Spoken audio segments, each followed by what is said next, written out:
Dalam perairan dunia, plankton menyimpan kisah yang tak terhitung jumlahnya, dari fakta menarik yang mempesona hingga mitos yang terbungkus dalam misteri. Mari kita telusuri dunia mikroskopis ini, memisahkan antara realitas dan imajinasi untuk mendalami kehidupan dan keunikan plankton yang seringkali terlupakan. Berikut ini adalah fakta dan mitos plankton.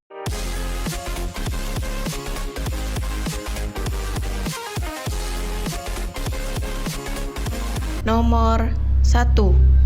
Besar dan terlihat dengan mata telanjang. Salah satu mitos umum tentang plankton adalah keyakinan bahwa mereka adalah organisme yang besar dan dapat terlihat dengan mata telanjang. Sebenarnya, plankton terdiri dari berbagai makhluk mikroskopis yang sering tidak terlihat oleh mata manusia tanpa bantuan alat seperti mikroskop. Plankton dapat mencakup fitoplankton yang merupakan alga mikroskopis, serta zooplankton yang melibatkan hewan-hewan kecil seperti krustasea, cacing, dan larva ikan. Keanekaragaman dan kecilnya ukuran plankton menunjukkan pentingnya teknologi dan penelitian untuk memahami dunia mikroorganisme yang mendukung ekosistem laut secara keseluruhan.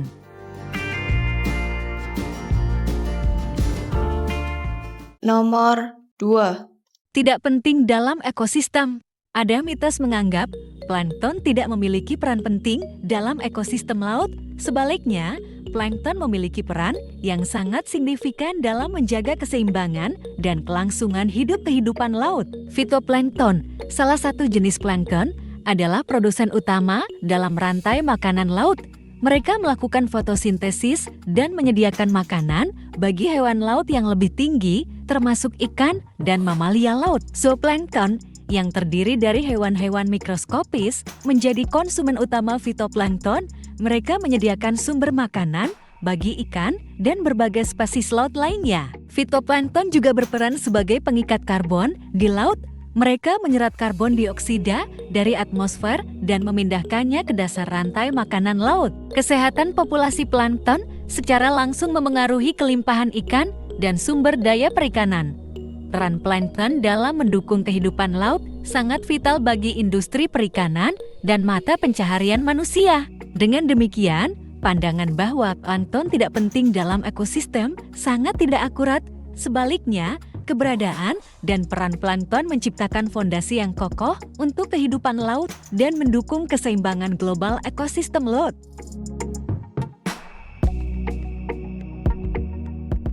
Nomor 3. Plankton hanya ada di perairan laut. Ada mitos umum bahwa plankton hanya dapat ditemukan di perairan laut. Namun, fakta menunjukkan bahwa mereka ada di berbagai lingkungan perairan, termasuk air tawar dan air asin. Plankton tidak terbatas hanya pada laut. Mereka dapat ditemukan di perairan air tawar seperti sungai, danau, dan rawa-rawa. Di lingkungan ini, plankton memberikan kontribusi besar pada ekosistem. Plankton memainkan peran penting dalam ekosistem perairan tawar dengan menyediakan makanan bagi berbagai organisme air tawar, termasuk ikan dan makhluk air lainnya. Danau-danau besar dan kecil juga menjadi habitat bagi plankton. Keanekaragaman plankton di danau mendukung kelimpahan kehidupan dan menjaga keseimbangan ekosistem perairan tawar. Dengan melibatkan diri dalam berbagai habitat perairan, plankton membuktikan bahwa keberadaan dan peran mereka tidak hanya terbatas pada perairan laut, melainkan mencakup ekosistem perairan air tawar yang beragam di seluruh dunia. Nomor 4.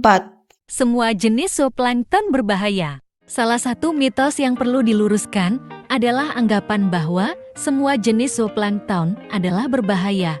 Kenyataannya, zooplankton mencakup berbagai spesies dan sebagian besar di antaranya tidak membahayakan manusia. Beberapa jenis zooplankton merupakan sumber makanan yang penting bagi larva ikan dan hewan laut lainnya. Kontribusi positif ini mendukung kelimpahan kehidupan laut yang lebih besar. Zooplankton memainkan peran integral dalam menjaga keseimbangan ekosistem laut dengan mengonsumsi fitoplankton dan menjadi makanan bagi hewan laut yang lebih besar.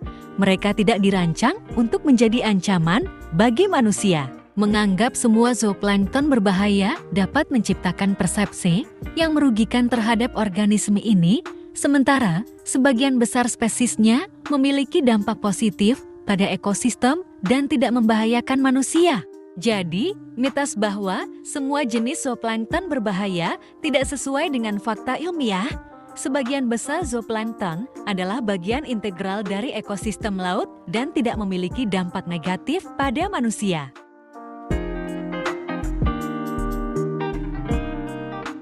Nomor 5. Tidak berkontribusi pada produksi oksigen.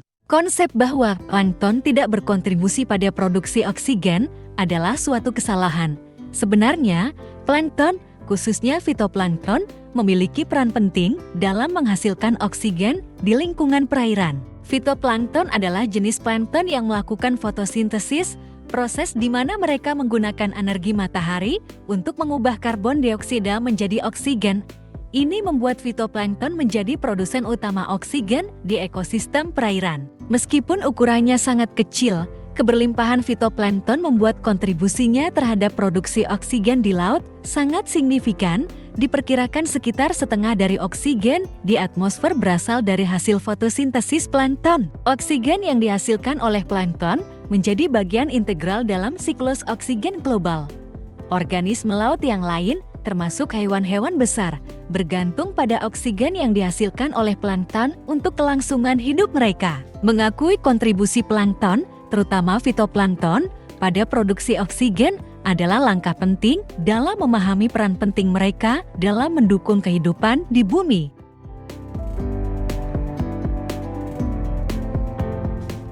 Itu saja pembahasan kali ini. Like dan subscribe jika suka dan dislike jika tidak suka. Sampai jumpa di video selanjutnya.